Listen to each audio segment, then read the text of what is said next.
Saludo a la canciller recién ratificada, Alicia Bárcena. Canciller, muy buenas noches.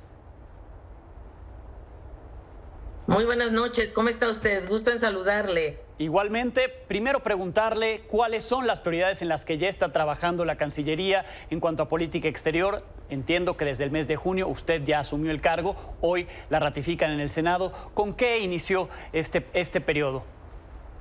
Bueno, en primer lugar, muy importante para mí tener una diplomacia cercana a la gente. Yo hablo de tres ejes en realidad, que es una diplomacia cercana a la gente, una diplomacia contundente, una diplomacia congruente con la política exterior que ha tenido tradicionalmente México. Cercana a la gente porque creo que nuestra Cancillería ofrece servicios muy importantes para los connacionales, tanto en México como en el extranjero. Pasaportes, visas, una serie de temas que nosotros realmente debemos manejar con eficiencia, con eficacia y con cercanía a la gente.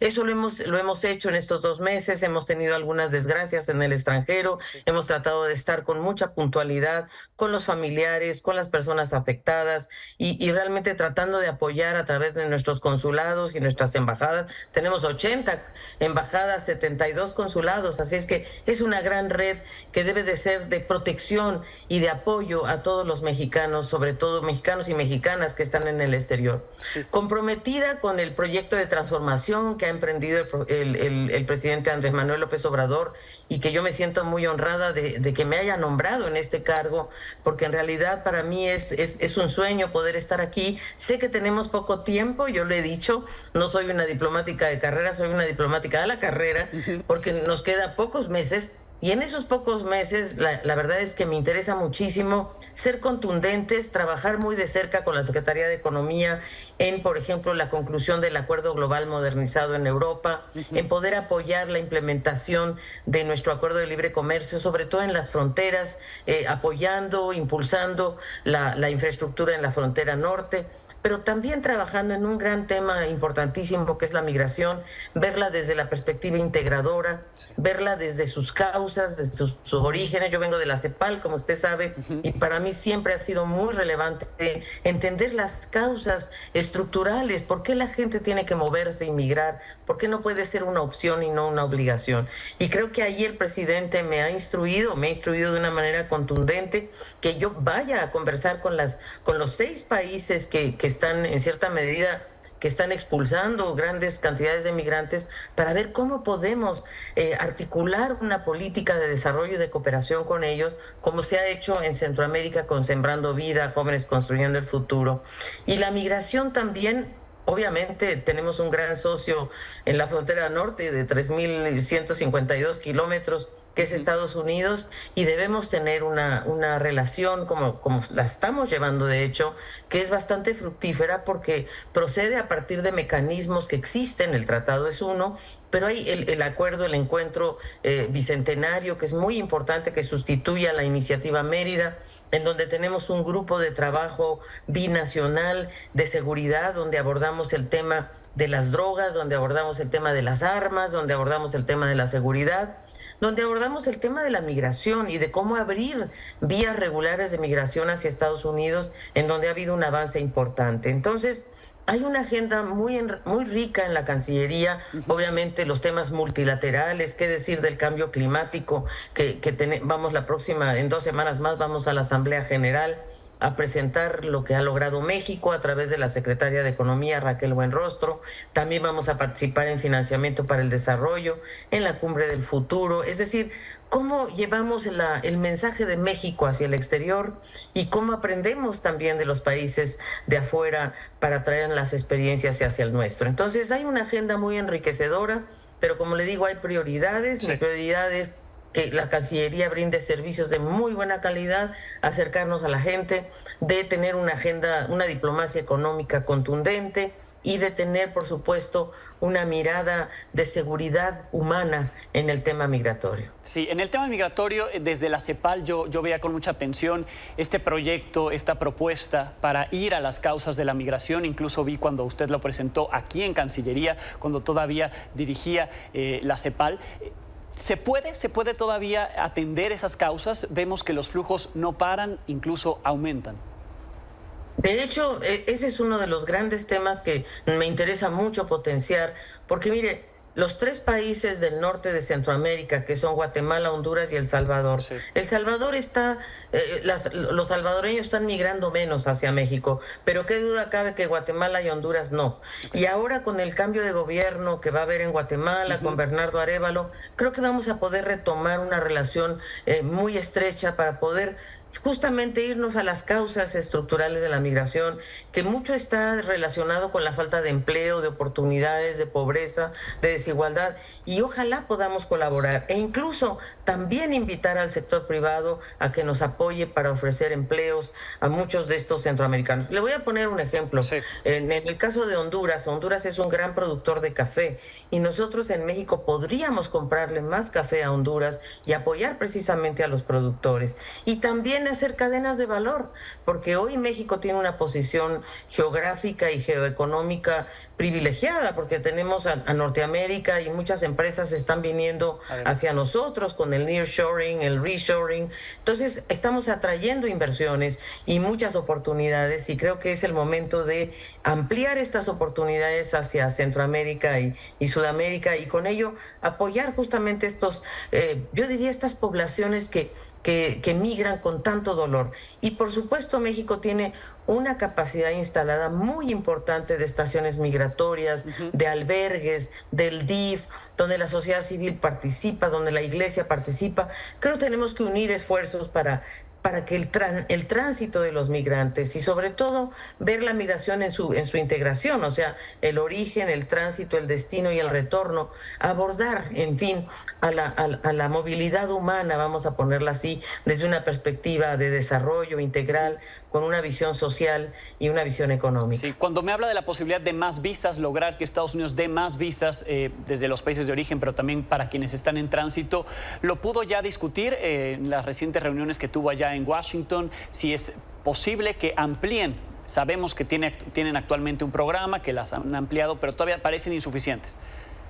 Mire, estábamos evaluando esta semana, hicimos una, porque a mí me toca coordinar este tema, lo cual me invita y yo convoco a las demás secretarías de Estado para trabajar juntos y hemos hecho, yo diría, una estrategia con algunos ejes temáticos. El primero es cómo abordamos el tema teniendo los datos, hacer una armonización de datos que todas las secretarías tienen y entonces hablando de ello, esta semana estábamos evaluando que alrededor de 840,000 personas han podido transitar hacia Estados Unidos de manera segura y ordenada a través de visas humanitarias, a través del programa que se llama CBP One, pero también a través de visas de trabajo, que es la H2A para trabajadores agrícolas, H2B para trabajadores no agrícolas. Entonces, hay una ampliación de Sí. posibilidades.